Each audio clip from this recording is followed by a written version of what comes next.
Hello, boys and girls. Our story today is called Mama, Do You Love Me?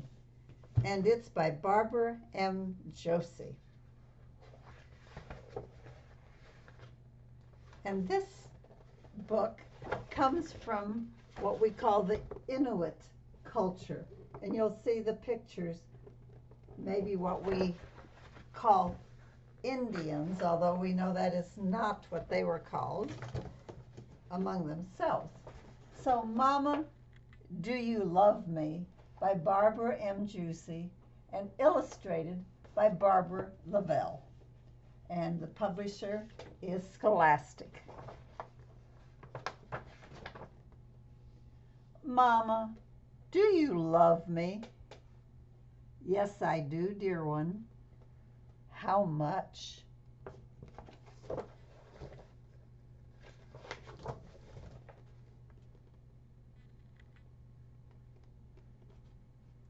I love you more than the raven loves his treasure. And the raven is that black bird at the top.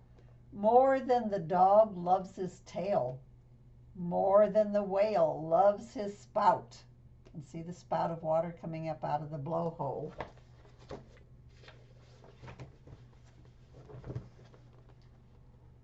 How long? I'll love you until the umiak flies into the darkness, till the stars turn to fish in the sky, and the puffin howls at the moon, and you can see all those creatures up in the sky.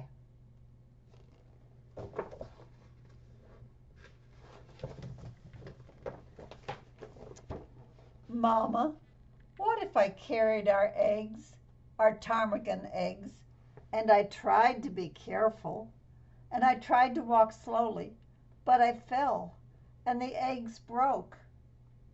Then I would be sorry, but still I would love you.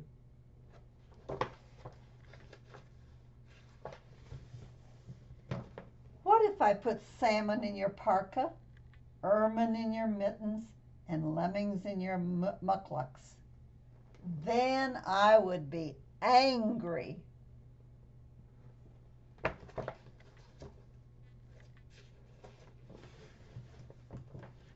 What if I threw water at our lamp? Then, dear one, I would be very angry, but still I would love you. Look at the little one looking up at Mama.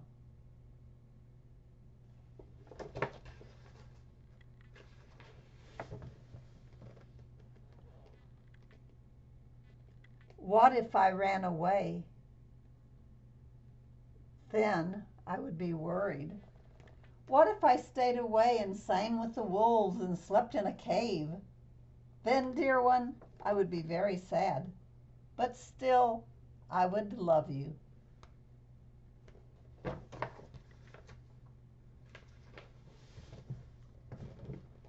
What if I turned into a muskox?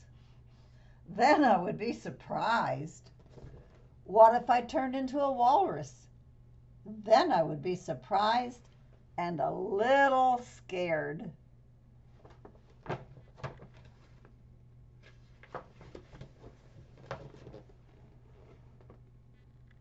What if I turned into a polar bear and I was the meanest bear you ever saw, and I had sharp, shiny teeth, and I chased you into your tent and you cried?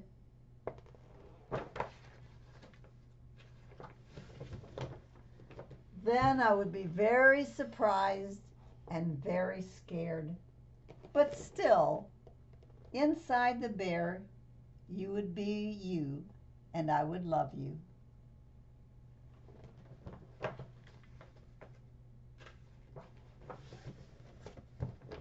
I will love you forever and for always, because you are my dear one.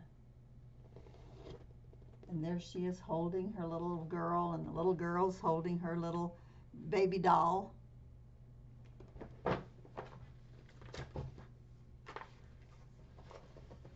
And at the end, we have what we call a glossary. And the glossary is a part of a book that explains some words that are used. And it says, Though often referred to as Eskimos, most native Arctic people call themselves Inuit, which means the people. One Inuit person is called an Inuk. There are many different Inuit nations, and each has its own language and its own traditions. Most Inuit live in the Arctic, the area around the North Pole. It is one of the coldest regions on Earth. During the winter, there are months when the sun doesn't shine. In summer, there are months when the sun never sets. Greenland, northern Canada, parts of Russia, and Alaska are all part of the Arctic region. The Inuit in this story live in the northern part of Alaska, where they have lived for more than 9,000 years. There are no cities in this part of Alaska. In fact, there are even few roads. This book shows the way Inuit peoples lived many years ago. Now, most Inuit live in a way that combines the old and the new. And it says, dog. Traditionally, the Inuit depended upon dog sleds to travel. Ermine, the most widely used name for the short-tailed weasel. Igloo, the Inuit word for house. Because wood isn't available in many parts of the Arctic, some Inuit build their homes out of snow, and we call those igloos.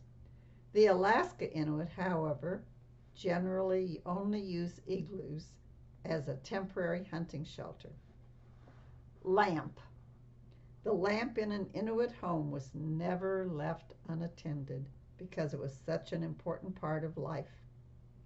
It was used to heat the home, melt snow for drinking water, dry clothes, and cook food. Lemming. There are many of these mouse-like creatures in the Arctic. They live in tunnels beneath the earth and snow, where it is much warmer than above the ground. Masks. Inuit believed that the medicine man could talk to the spirits, and to do that he would wear a different mask for different ceremonies. Mucklut, the Inuit boots made from fur. And of course, and it goes on to show all different kinds of animals, and the puffin, which is a wonderful, beautiful bird, ravens, big blackbirds. So before our time runs out, boys and girls, once more, Mama, do you love me? And just as the little child in this story, where the main character is an Inuit child, we all can ask our mothers the same question. Mother, do you love me? And there are so many ways that mothers and grandmothers and godmothers and foster mothers and stepmothers show us their love. And of course, there are many ways that we are supposed to show our love for them. So, boys and girls, that's our story for today, and I will see you in another book.